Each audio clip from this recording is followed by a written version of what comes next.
രാകേഷ്, മറ്റൊരു കാര്യം, പ്രകടന പത്രികയിലും CAA വിഷയത്തിൽ കോൺഗ്രസ് മൗനം തുടരുകയാണ്. പ്രകടന പത്രികയിൽ CAA കുറിച്ച് ഉൾപ്പെടുത്തുമെന്ന് നേരത്തെ റിപ്പോർട്ടുകൾ ഉണ്ടായിരുന്നെങ്കിലും ഇക്കാര്യം പത്രികയിൽ ഇല്ല. എന്താണ് ഇതേക്കുറിച്ച് വിവരങ്ങൾ? പൗരത്വ ഭേദഗതി നിയമം പ്രത്യേകിച്ച് അത് വിജ്ഞാപനം ചെയ്ത് ലോക്സഭാ തെരഞ്ഞെടുപ്പിന്റെ വിജ്ഞാപനം നോട്ടിഫിക്കേഷൻ ഇറങ്ങുന്നതിന് തൊട്ട് മുമ്പാണ് കേന്ദ്ര സർക്കാർ അത്തരമൊരു നീക്കം നടത്തിയത്. പ്രത്യേകിച്ച് കേരളത്തിലടക്കം അത് വലിയ ചർച്ചയായിരുന്നു. രാജ്യത്തിന്റെ പല ഭാഗങ്ങളിൽ, പ്രത്യേകിച്ച് വടക്കിഴക്കൻ സംസ്ഥാനമായ അസമിലടക്കം ഇത് വലിയ പ്രതിഷേധങ്ങൾക്ക് വഴിവെക്കുകയും ചെയ്തിരുന്നു. കേരളത്തിൽ ഏതായാലും CAA നടപ്പാക്കില്ല എന്ന് സംസ്ഥാന സർക്കാർ പ്രഖ്യാപിച്ചു കഴിഞ്ഞു. ഇപ്പോൾ ഇന്നലെ നോക്കുകയാണെങ്കിൽ മുഖ്യമന്ത്രി പിണറായി വിജയൻ ഇന്നലെ തലയോലപ്പറമ്പിലെ റാലിയിൽ അദ്ദേഹം രാഹുൽ ഗാന്ധിക്കെതിരെയാണ് ഈ വിഷയത്തിൽ കടുത്ത വിമർശനം ഉന്നയിച്ചത്. മുഖ്യമന്ത്രി കഴിഞ്ഞ കുറച്ച് ദിവസങ്ങളായി റാലിയിൽ പങ്കെടുക്കുന്നുണ്ട്. ഈ റാലിയിലൊക്കെ മുഖ്യമന്ത്രി ആവർത്തിച്ച് വ്യക്തമാക്കുന്നത് കോൺഗ്രസിന് പൗരത്വ ഭേദഗതി നിയമത്തിൽ കോൺഗ്രസിന് നിലപാടില്ല, കോൺഗ്രസിന് ആത്മാർത്ഥതയില്ല എന്നാണ് അദ്ദേഹം വ്യക്തമാക്കിയിരുന്നത്. ഇന്നലെ തലയോലപ്പറമ്പിൽ റാലിയിൽ സൂചിപ്പിച്ച കാര്യം, രാഹുൽ ഗാന്ധി കേരളത്തിൽ എത്തുമ്പോഴെങ്കിൽ പോലും ഈ വിഷയത്തിൽ മൗനം വെടിയുമെന്നാണ് പ്രതീക്ഷിച്ചിരുന്നത്. പക്ഷേ അതുണ്ടായില്ല എന്നാണ് അദ്ദേഹം സൂചിപ്പിച്ചത്. അതിന് പിന്നാലെയാണ് കോൺഗ്രസിന്റെ പ്രകടന പത്രിക പുറത്തിറങ്ങിയത്. ഇതിൽ ന്യൂനപക്ഷങ്ങളുടെ ഭരണഘടനാപരമായ അവകാശങ്ങൾ സംരക്ഷിക്കുമെന്ന് ഈ പ്രകടന പത്രികയിൽ പറയുന്നുണ്ട്. പക്ഷേ CAA എന്ന വാക്ക് എവിടെയും പരാമർശിക്കുന്നില്ല എന്നുള്ളതാണ് ഏറ്റവും ശ്രദ്ധേയമായ കാര്യം. സ്വാഭാവികമായും അത് CPM അടക്കമുള്ള കക്ഷികൾ ഇന്ന് ആയുധമാക്കുമെന്ന കാര്യത്തിൽ സംശയമില്ല. പ്രത്യേകിച്ച് അല്പസമയത്തിനകം തന്നെ മുഖ്യമന്ത്രി മാധ്യമങ്ങളെ കാണുന്നുണ്ട് ആലപ്പുഴയിൽ. ആ വാർത്താ സമ്മേളനത്തിൽ ഇക്കാര്യം സൂചിപ്പിക്കാൻ തന്നെയാണ് സാധ്യത. മറ്റൊന്ന് പ്രധാനമായും ചൂണ്ടിക്കാണിക്കാനുള്ള പ്രധാനപ്പെട്ട കാര്യം ജമ്മു കശ്മീരിന്റെ പ്രത്യേക പദവിയുമായി ബന്ധപ്പെട്ടുകൊണ്ടാണ്. അതായത് ജമ്മു കശ്മീരിന് സംസ്ഥാന പദവി നൽകുമെന്ന് കോൺഗ്രസിന്റെ പ്രകടന പത്രികയിൽ സൂചിപ്പിക്കുന്നുണ്ട്. പക്ഷേ NDA സർക്കാർ, മോദി സർക്കാർ, രണ്ടാം മോദി സർക്കാരാണ് അധികാരത്തിൽ വന്നതിന് തൊട്ടു പിന്നാലെ 2019 ജമ്മു കശ്മീർ ഉണ്ടായിരുന്ന പ്രത്യേക പദവി റദ്ദാക്കിയത്. പക്ഷേ അതേക്കുറിച്ചൊന്നും തന്നെ ഈ പ്രകടന പത്രികയിൽ പരാമർശിക്കുന്നില്ല. സ്വാഭാവികമായും ആ വിഷയങ്ങളും കേരളത്തിൽ വരും ദിവസങ്ങളിൽ ചർച്ചയ്ക്ക് വരുമെന്ന കാര്യത്തിൽ സംശയമില്ല. ഏതായാലും CAA ആദ്യഘട്ടം മുതൽ ഈ തെരഞ്ഞെടുപ്പ് കാലത്ത് പ്രത്യേകിച്ച് കേരളത്തിൽ വലിയ ചർച്ചയാക്കിയിരുന്നു, ഇടതുമുന്നണി വലിയ ആയുധമാക്കിയിരുന്നു. അപ്പോൾ CAA വിഷയം വരും ദിവസങ്ങളിൽ പ്രചാരണത്തിന്റെ മുഖ്യ വിഷയമാകാൻ തന്നെയാണ് സാധ്യത. കാരണം മുഖ്യമന്ത്രി അടക്കമുള്ളവർ ഈ വിഷയത്തിൽ ഊന്നിക്കൊണ്ടായിരുന്നു പ്രചാരണം. ഇന്നും മുഖ്യമന്ത്രി ഈ വിഷയത്തിൽ CAA പരാമർശിക്കാത്തത് ആയുധമാക്കാൻ തന്നെയാണ് സാധ്യത. പാർവതി. രാകേഷ്, മറ്റൊരു കാര്യം, നേരത്തെ തന്നെ കോൺഗ്രസിന് CAAയോട് മൃദു സമീപനമെന്ന ആക്ഷേപം ഉയർന്നിരുന്നു. ഈ സാഹചര്യത്തിൽ CPM അടക്കമുള്ളവർ തെരഞ്ഞെടുപ്പ് പശ്ചാത്തലമാക്കി ഏത് തരത്തിലായിരിക്കും ഇത് ആയുധമാക്കുക? CAA തെരഞ്ഞെടുപ്പ് കാലത്ത് വലിയ ചർച്ചാ വിഷയമാണ് പാർവതി. കാരണം നേരത്തെ തന്നെ ഈ CAA 2020 കൊണ്ടുവന്നപ്പോൾ തന്നെ അന്ന് പ്രമേയം പാസാക്കിയ സംസ്ഥാനങ്ങളിൽ ഒന്നാണ് കേരളം. അന്ന് കേരള നിയമസഭ ഒറ്റക്കെട്ടായാണ് ഈ വിഷയത്തിൽ പ്രമേയം പാസാക്കിയത്. അതിനുശേഷം സംസ്ഥാന സർക്കാർ സുപ്രീം കോടതിയെ സമീപിക്കുന്ന സാഹചര്യമുണ്ടായി. അതിനുശേഷം കേന്ദ്രം ഈ വിഷയം വിജ്ഞാപനം ചെയ്തപ്പോൾ, തെരഞ്ഞെടുപ്പ് കാലത്താണ് ഈ വിജ്ഞാപനം വരുന്നത്, ഈ വിജ്ഞാപനം ചെയ്തപ്പോൾ പോലും അത്തരമൊരു നിലപാട് സംസ്ഥാന സർക്കാർ സ്വീകരിച്ചു. സംസ്ഥാന സർക്കാർ സുപ്രീം കോടതിയിൽ പോയി. മുൻ പ്രതിപക്ഷ നേതാവ് രമേശ് ചെന്നിത്തല സ്വന്തം നിലയ്ക്കും കോടതിയെ സമീപിച്ചിരുന്നു. DYFI അടക്കമുള്ള സംഘടനകളും മുസ്ലിം ലീഗും പോയി. അപ്പോൾ ഒരു സജീവ രാഷ്ട്രീയ വിഷയമാണ് CAA എല്ലാ കാലത്തും കേരളത്തിൽ. അപ്പോൾ പ്രത്യേകിച്ച് ഈ തെരഞ്ഞെടുപ്പ് കാലത്ത് ഒരു പ്രധാനപ്പെട്ട രാഷ്ട്രീയ കക്ഷിയുടെ, പ്രത്യേകിച്ച് മുസ്ലിം ലീഗ് കൂടി ഭാഗമായ മുന്നണിയെ നയിക്കുന്നത് കോൺഗ്രസ് ആണ്. ആ പാർട്ടിയുടെ പ്രകടന പത്രികയിലാണ് CAA എന്ന വാക്ക്, അല്ലെങ്കിൽ അധികാരത്തിൽ വന്നാൽ CAA പിൻവലിക്കുമെന്ന് സൂചിപ്പിക്കാത്ത എന്നാണ് പ്രധാനമായും ചൂണ്ടിക്കാണിക്കുക.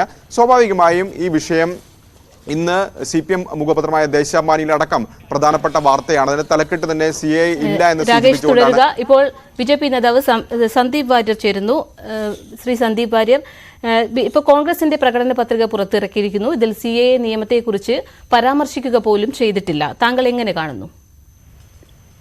അല്ല, വാസ്തവത്തിൽ ഒട്ടും പ്രസക്തമല്ലാത്തൊരു കാര്യത്തെക്കുറിച്ച് ഈ ചർച്ച സംഘടിപ്പിക്കുന്നതെന്ന് എനിക്ക് മനസ്സിലാകുന്നില്ല. കോൺഗ്രസ് 40 സീറ്റ് നേടി പ്രതിപക്ഷത്ത് പോലും എത്താൻ പോകുന്നില്ല.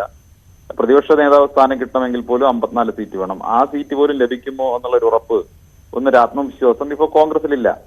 ഈ പ്രകടന പത്രിക എന്നുള്ളതൊക്കെ വാസ്തവത്തിൽ കോൺഗ്രസിന്റെ ഒരു ഔപചാരികതയ്ക്കപ്പുറം കോൺഗ്രസിന് എന്തെങ്കിലും പ്രാധാന്യം ആ പ്രകടന പത്രിക കൊടുത്തിട്ടുണ്ടെന്ന് ഞാൻ കരുതുന്നില്ല. കാരണം ജനങ്ങൾക്ക് ആവശ്യമായിട്ടുള്ള, രാജ്യത്തിന്റെ മുന്നോട്ടുള്ള പ്രയാണത്തിന് ആവശ്യമായിട്ടുള്ള, ആധുനിക ഇന്ത്യയുടെ മുന്നോട്ടുള്ള കുതിപ്പിനാവശ്യമായിട്ടുള്ള, നമ്മുടെ യുവതലമുറയുടെ ആസ്പിറേഷൻസ് നടപ്പിലാക്കാൻ ആവശ്യമായിട്ടുള്ള ഒരു പദ്ധതിയോ ഒരു മിഷനോ. ശരി, ശ്രീ സന്ദീപ് വാര്യർ. ഇപ്പോൾ CPM നേതാവ് അഡ്വക്കേറ്റ് അനിൽകുമാർ ഉണ്ട്. ശ്രീ അനിൽകുമാർ, CPM വ്യക്തമായ പൗരത്വ നിയമ ഭേദഗതിയിൽ CPM വ്യക്തമായ നിലപാട് സ്വീകരിച്ചിട്ടുണ്ട്. അക്കാര്യം അത് സംബന്ധിച്ച് കേരളത്തിലെമ്പാടും റാലികൾ അടക്കമുള്ളവ സംഘടിപ്പിക്കുകയും നിലപാട് വ്യക്തമാക്കുകയും ചെയ്തിട്ടുണ്ട്. പക്ഷേ കോൺഗ്രസിന് ഇക്കാര്യത്തിൽ വ്യക്തത വരുത്താൻ സാധിക്കുന്നില്ല. സംസ്ഥാന തലത്തിലായാലും ദേശീയ തലത്തിലായാലും വ്യക്തമായൊരു നിലപാട് സ്വീകരിക്കാൻ കോൺഗ്രസിന് സാധിക്കുന്നില്ല. താങ്കൾ എന്താണ് കരുതുന്നത്? ഇവിടെ BJPയുടെ പ്രതിനിധി സംസാരിച്ചപ്പോ BJP ഏതാണ്ട് വലിയ ഭൂരിപക്ഷത്തിൽ ജയിക്കുമെന്നൊരു ആത്മവിശ്വാസത്തിലാണ് പറയുന്നത് കേട്ടത്. കേരളത്തിലെ 2 അക്കം കടക്കുമെന്നാണ് പ്രധാനമന്ത്രി നരേന്ദ്രമോദി പറഞ്ഞത്. കേരളത്തിന് 10 സീറ്റ് കിട്ടുമെങ്കിൽ ഇന്ത്യയിൽ ഞങ്ങൾക്ക് 400 സീറ്റ് എന്നാണ് നരേന്ദ്രമോദിയുടെ അവകാശവാദം. അപ്പൊ കേരളത്തിലെ 10ന്റെ അവസ്ഥ എന്താണ്? നമുക്കെല്ലാം അറിയാവുന്ന യാഥാർത്ഥ്യമാണ്. അതുകൊണ്ട് തന്നെ നമ്മളെ സംബന്ധിച്ചിടത്തോളം BJPയുടെ അവകാശവാദങ്ങളിൽ ഒരു വസ്തുതയില്ല. രണ്ടാമത്തെ പ്രധാനപ്പെട്ട കാര്യം, ഒരു കുറ്റവാളിയെ പിടിക്കാൻ പോലീസ് വരുമ്പോ പട്ടിയെ അഴിച്ചുവിട്ടിട്ട് പോലീസിനെ തടയാൻ ശ്രമിക്കുന്ന മാനസികാവസ്ഥയിലാണ് 10 കൊല്ലക്കാലം ഇന്ത്യ ഭരിക്കുന്ന നരേന്ദ്രമോദി സർക്കാർ അധികാരം വിട്ടൊഴിയേണ്ടി വരുന്നു എന്നൊരു സാഹചര്യം വന്നപ്പോഴാണ് EDA പോലുള്ള അന്വേഷണ ഏജൻസികളെ അഴിച്ചുവിട്ട് എല്ലാവരെയും വേട്ടയാടാൻ നോക്കിക്കൊണ്ടിരിക്കുന്നത്. അത്തരമൊരു സന്ദർഭത്തിൽ ഇന്ത്യ മുന്നണിക്ക് ഇന്ത്യയിൽ നല്ല വിജയസാധ്യത വന്നിരിക്കുന്നു. ആ മുന്നണിയുടെ പൊതുമിനിമം പരിപാടി അടിസ്ഥാനത്തിലായിരിക്കും ആ മുന്നണി പ്രവർത്തിക്കുക. ആ പൊതുമിനിമം പരിപാടിയെ നയിക്കാനുള്ള ശേഷി ഇടതുപക്ഷത്തിനുണ്ട് എന്നുള്ളതാണ് ഈ സംഭവം തെളിയിക്കുന്നത്. CAA വിഷയത്തിലാണെങ്കിലും കോമൺ സിവിൽ കോഡ് വിഷയത്തിലാണെങ്കിലും കോൺഗ്രസ് അറച്ചു നിൽക്കുന്ന കോൺഗ്രസിനോട് ഒരു കാരണവശാലും നിങ്ങൾ അറച്ചു നിൽക്കാൻ പാടില്ല എന്ന് പറയാൻ ഈ രാജ്യത്തെ മതനിരപേക്ഷ സമൂഹം ആഗ്രഹിക്കുന്നുണ്ട്. അവർക്ക് അറച്ചു നിൽക്കേണ്ടി വരുന്നത് എന്താണ്? BJPയും കോൺഗ്രസും തമ്മിലുള്ള മതനിരപേക്ഷ രാഷ്ട്രീയം കൈകാര്യം ചെയ്യുന്നതിലെ കോൺഗ്രസിന്റെ വീഴ്ചയുടെ ഭാഗമായി മൃദുഹിന്ദുത്വത്തിലേക്ക് കോൺഗ്രസ് താഴ്ന്നു പോകുന്നതിന്റെ ഭാഗമായിട്ടുള്ള അപജയങ്ങളാണ് സംഭവിച്ചു വന്നിരിക്കുന്നത്. അതുകൊണ്ട് തന്നെയാണ് ഇത്തരം കാര്യങ്ങളിൽ നിലപാടില്ലാത്തൊരു പാർട്ടിയായി കോൺഗ്രസ് മാറുന്നത്. പൊതുമിനിമം പരിപാടിയോടെ അത്തരം കാര്യങ്ങളിൽ ഇടപെടാനാകും എന്നുള്ളതാണ് 2004 ഇടതുപക്ഷം തെളിയിച്ചത്. അതുകൊണ്ട് കോൺഗ്രസിന്റെ ഇക്കാര്യത്തിലുള്ള പ്രത്യയശാസ്ത്ര ശൂന്യത ഇടതുപക്ഷം നികത്തും എന്നുള്ളതാണ് ഞങ്ങൾക്ക് പറയാനുള്ളത്. ശരി, നന്ദി ശ്രീ അനിൽകുമാർ. ഇപ്പോൾ സന്ദീപ് വാര്യർ തുടരുന്നുണ്ട്. ശ്രീ സന്ദീപ് വാര്യർ, താങ്കൾ എന്താണ് മനസ്സിലാക്കുന്നത്? ദേശീയ തലത്തിൽ കോൺഗ്രസിന് ഈ വിഷയം ഉന്നയിക്കാൻ മടിക്കുന്നത് എന്തുകൊണ്ടെന്നാണ് താങ്കൾ മനസ്സിലാക്കുന്നത്? അല്ല, കോൺഗ്രസ് ഈ പ്രകടന പത്രികയ്ക്ക് അത്രമാത്രം സീരിയസ്നെസ്സും കൊടുത്തിട്ടില്ല, അല്ലെങ്കിൽ അത്രമാത്രം ഗൗരവം കൊടുത്തിട്ടില്ല എന്നാണ് ഞാൻ മനസ്സിലാക്കുന്നത്. കാരണം കോൺഗ്രസ് ഒരിക്കലും അധികാരത്തിലെത്താൻ പോകുന്നില്ല. ഇപ്പോ CPM പ്രകടന പത്രിക പുറത്തിറക്കിയിട്ടുണ്ട്. CPMന്റെ പ്രകടന പത്രികയിൽ പറയുന്നത് കാശ്മീരിന്റെ പ്രത്യേക പദവി പിൻവലിക്കും, അവിടെ സ്വയംഭരണാവകാശം കൊടുക്കും, CAA പിൻവലിക്കും. CPM എത്ര സീറ്റ് മത്സരിക്കുന്നുണ്ട്? CPM എത്ര സീറ്റ് ജയിക്കാൻ പോകുന്നുണ്ട്? പരമാവധി പോയാൽ ഒരു കൈവിരലിൽ എണ്ണാവുന്ന അത്ര സീറ്റിൽ മാത്രം MP-മാർ ഉണ്ടാകാൻ പോകുന്ന ഒരു പാർട്ടി, അതുപോലും ഉണ്ടാകുമോ എന്ന് സംശയമുള്ള ഒരു പാർട്ടി, ഇന്ത്യയുടെ പാർലമെന്റിൽ തന്നെ എത്തുമോ എന്ന് സംശയമുള്ള ഒരു പാർട്ടി പ്രകടന പത്രിക പുറത്തിറക്കിയിരിക്കുകയാണ്. അപ്പൊ ഇതൊക്കെ അത്രമാത്രം ഗൗരവമേ അർഹിക്കുന്നുള്ളൂ. ഇതിന് അനാവശ്യമായിട്ട് ഒരു ഗൗരവം കുറിച്ച് ചർച്ച ചെയ്യേണ്ട കാര്യമില്ല. 2, CAA പിൻവലിക്കും എന്ന് പറഞ്ഞാൽ അത് പറയുന്നയാൾക്ക് എന്തെങ്കിലും വിവരം വേണ്ട, ഇത് കേൾക്കുന്നയാൾക്ക് കോമൺ സെൻസ് ഉണ്ട്, അത് മനസ്സിലാക്കണ്ടേ? CAA എന്താ? CAA ഒരു 1 ടൈം പാസ് മാത്രമാണ്. 2014 ഡിസംബർ 31 വരെ ഇന്ത്യയിലേക്ക് കടന്നു വന്നിട്ടുള്ള പാകിസ്ഥാൻ, ബംഗ്ലാദേശ്, അഫ്ഗാനിസ്ഥാൻ എന്നീ രാഷ്ട്രങ്ങളിൽ മതപീഡനം അനുഭവിച്ചതിന്റെ പേരിൽ ഇന്ത്യയിലേക്ക് കടന്നു വന്നിട്ടുള്ള അഭയാർത്ഥികളായിട്ടുള്ള ആളുകൾക്ക് പൗരത്വം കൊടുക്കാനുള്ള 1 ടൈം പാസ് ആണ്. 2014 ഡിസംബർ 31 ശേഷം വന്നവർക്ക് അത് ആപ്ലിക്കബിൾ അല്ല. നിലവിൽ തന്നെ അവരുടെ ആപ്ലിക്കേഷൻ സ്വീകരിച്ച് അതിന്റെ പ്രൊസീജിയർ തുടങ്ങി അവർക്ക് പൗരത്വം കൊടുക്കുകയാണ്. ഇനി അത് റിവോക്ക് ചെയ്യാൻ സാധിക്കില്ല. പിന്നെ CAA പിൻവലിക്കുമെന്ന് പറയുന്നതിൽ എന്താ അർത്ഥമുള്ളത്?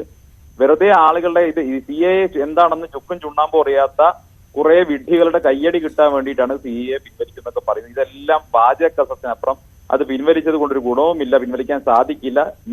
മറ്റൊന്ന്, ഇവർക്ക് പിൻവലിക്കാൻ ആവശ്യമായ ഭൂരിപക്ഷവും കിട്ടാൻ പോകുന്നില്ല, ഇവർ അധികാരത്തിലെത്താൻ പോകുന്നില്ല. പിന്നെ എന്തിനാണ് ഈ ജനിക്കാത്ത കുട്ടിയുടെ ജാതകം എഴുതിക്കൊണ്ടിരിക്കുന്നത്? ശരി, വ്യക്തമാണ്.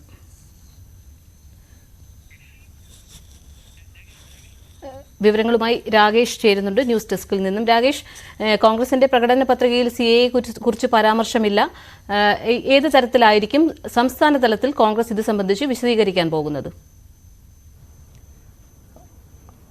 പാർവതി, ഇന്നലെ വാർത്താ സമ്മേളനത്തിൽ AICC ആസ്ഥാനത്ത് ഈ പ്രകടന പത്രിക പുറത്തിറക്കിയ ശേഷമുള്ള വാർത്താ സമ്മേളനത്തിൽ ഇതേക്കുറിച്ചുള്ള ചോദ്യം KC വേണുഗോപാലിനോട് മാധ്യമങ്ങൾ ആരാഞ്ഞിരുന്നു. CAA പരാമർശിക്കാത്തത് ആരാഞ്ഞിരുന്നു. അപ്പോൾ അതിൽ KC വേണുഗോപാൽ സൂചിപ്പിച്ച അതിന് നൽകിയ മറുപടി CAA കുറിച്ച് പ്രത്യേകം പറയേണ്ടതില്ല എന്നായിരുന്നു. സ്വാഭാവികമായും വരും ദിവസങ്ങളിൽ ഇത് സംസ്ഥാനത്ത് ചർച്ചയാകുമെന്ന കാര്യത്തിൽ തർക്കമില്ല. പ്രത്യേകിച്ച് കോൺഗ്രസ് നേതാക്കൾക്ക് പുറമെ ലീഗും ഇക്കാര്യത്തിൽ വിശദീകരിക്കേണ്ടി വരും. കാരണം നേരത്തെ തന്നെ ഈ വിഷയത്തിൽ ലീഗ് പലപ്പോഴും CPM ലീഗിനെ സമ്മർദ്ദത്തിലാക്കാൻ ശ്രമിച്ചിട്ടുണ്ട്. അതായത് കോൺഗ്രസിന്റെ മൃദു ഹിന്ദുത്വ സമീപനം കോൺഗ്രസ് സ്വീകരിക്കുന്നു എന്നായിരുന്നു CPM അടക്കമുള്ള കക്ഷികളുടെ ആക്ഷേപമായി അവർ ഉന്നയിച്ചിരുന്നത്. അപ്പോൾ CAA അടക്കമുള്ള വിഷയങ്ങൾ പരാമർശിക്കാത്തത് ലീഗിന് കൂടി അതിനകത്ത് മറുപടി നൽകേണ്ടി വരുമെന്ന കാര്യത്തിൽ സംശയമില്ല. കോൺഗ്രസിൽ മാത്രം ഒതുങ്ങി നിൽക്കുന്ന വിഷയമല്ല, ലീഗിന് കൂടി ഈ വിഷയത്തിൽ സ്വാഭാവികമായും ലീഗ് നേതാക്കൾ കൂടി പ്രതികരിക്കേണ്ടതുണ്ട്.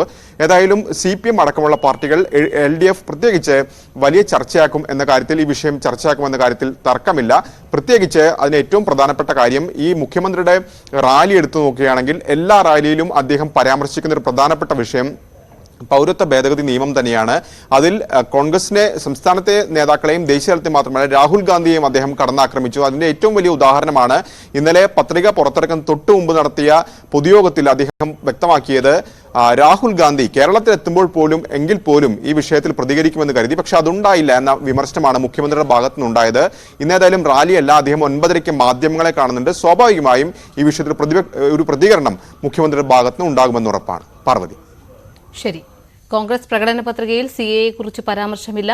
വിവരങ്ങൾ നൽകിയത് ER രാഗേഷ്.